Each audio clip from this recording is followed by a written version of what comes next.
ஓசூரில் ஸ்ரீ வாசவி அன்னபூர்ணேஸ்வரி அன்னதானம் மற்றும் அறக்கட்டளை குழு சார்பில் 3ஆம் ஆண்டு கௌரவிக்கும் விழா. ஏழை எளிய மக்கள், மாற்றுத்திறனாளிகள் மற்றும் பள்ளி மாணவர்களுக்கு நலத்திட்ட உதவிகள். கிருஷ்ணகிரி மாவட்டம் ஓசூரில் ஸ்ரீ வாசவி அன்னபூர்ணேஸ்வரி அன்னதானம் மற்றும் அறக்கட்டளை குழு சார்பில் 3ஆம் ஆண்டு கௌரவிக்கும் விழா நடைபெற்றது.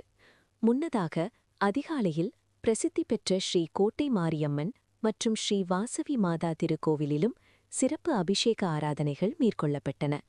இதனைத் தொடர்ந்து தனியார் திருமண மண்டபத்தில் அறக்கட்டளையின் நிறுவன தலைவர் சம்பத்குமார் தலைமையில் அதன் நிர்வாகிகளான செந்தில்குமார், சரவணன், முரளி மற்றும் வெங்கடேஷ் பாபு உள்ளிட்டோர் இணைந்து கௌரவிக்கும் நிகழ்ச்சியை துவக்கி நடத்தினார்கள்.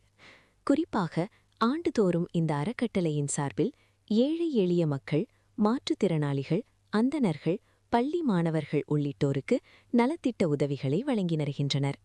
அந்த வகையில் இன்று நடைபெற்ற நிகழ்ச்சியில் அதிமுக முன்னாள் அமைச்சர் பாலகிருஷ்ணா ரெட்டி, துணை மேயர் சி. ஆனந்தையா, அதிமுக பிரமுகர்கள் ஜெயப்பிரகாஷ், ஜெகதீஷ், முன்னாள் நகரமன்ற தலைவர் நஞ்சுண்டசாமி உள்ளிட்ட அனைத்து கட்சி மற்றும் தன்னார்வல நிறுவனத்தை சேர்ந்த முக்கிய பிரமுகர்கள் பங்கேற்று வாழ்வாதாரமின்றி யாசகம் செய்து வரும் ஏழை எளிய மக்கள் சுமார் 50க்கும் மேற்பட்டோருக்கு உணவுப் பொருட்களும், அரிசி மூட்டைகள் மற்றும் போர்வைகள் வழங்கினார்கள். இதேபோல அந்தணர்கள் சுமார் 25க்கும் மேற்பட்டோருக்கு தலா ஒரு மூட்டை அரிசி, காய்கறிகள் மற்றும் மளிகைப் பொருட்கள் வழங்கினார்கள். மாற்றுத்திறனாளிகள், கண்பார்வையற்றோர் உள்ளிட்டோருக்கும் அவர்களுக்கு தேவையான உபகரணங்கள் மற்றும் ஆடைகள் வழங்கினார்கள். மேலும் சுமார் 100க்கும் மேற்பட்ட ஏழை பள்ளி மாணவர்களுக்கு கல்வி உபகரணங்கள் உள்ளிட்ட நலத்திட்ட உதவிகளை வழங்கினார்கள்.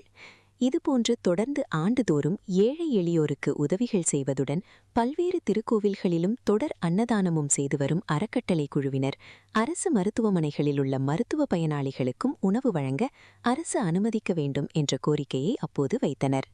இவ்வாறு மனிதநேயமிக்க இந்த அறசேவைகளை சேவைகளாக தொடர்ந்து மேற்கொண்டு வரும் அறக்கட்டளை குழுவினருக்கு நிகழ்ச்சிக்கு வந்திருந்த முக்கிய அழைப்பாளர்கள் மனமார்ந்த பாராட்டுகளை தெரிவித்ததுடன் என்றென்றும் அவர்களுக்கு உறுதுணையாக இருப்போம் எனவும் வாழ்த்துரை வழங்கினார்கள்.